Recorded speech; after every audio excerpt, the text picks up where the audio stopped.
Bonjour à tous, nous poursuivons avec la deuxième Mishnah du 4e Pérec, Mishnah Bet.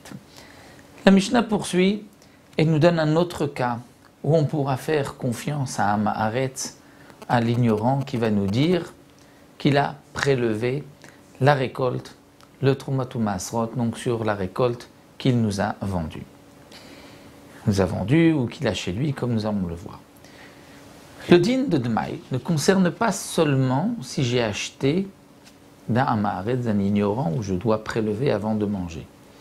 Mais même si un Hamaharetz, un ignorant, m'invite à manger chez lui, je ne pourrai pas manger parce que ces fruits, il n'a peut-être pas prélevé les Trumot ou Maasrot. La Mishnah nous dit Amadir et Travero Sheochal Etzlo.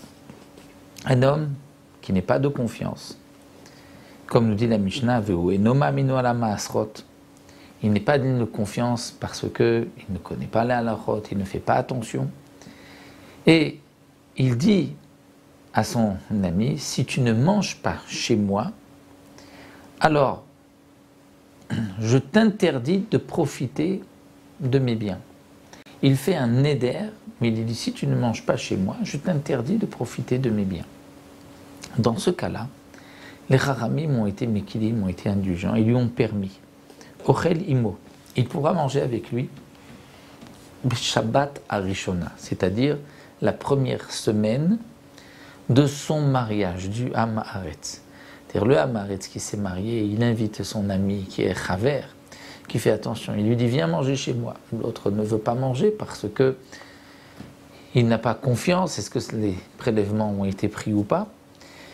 Le Hamaharetz lui dit, donc le Khatan, si tu ne manges pas chez moi, alors je t'interdis de profiter de mes biens. Eh bien, les Chachamim m'ont permis. Si le Hamaharetz me dit, j'ai prélevé, je peux manger chez lui la première semaine des Sheva Brachot, c'est-à-dire même s'il me dit, j'ai prélevé, et je ne lui crois pas, je ne lui fais pas confiance. Malgré tout, les Chachamim m'ont permis. Pourquoi ? Pour ne pas qu'il y ait une dispute entre les deux.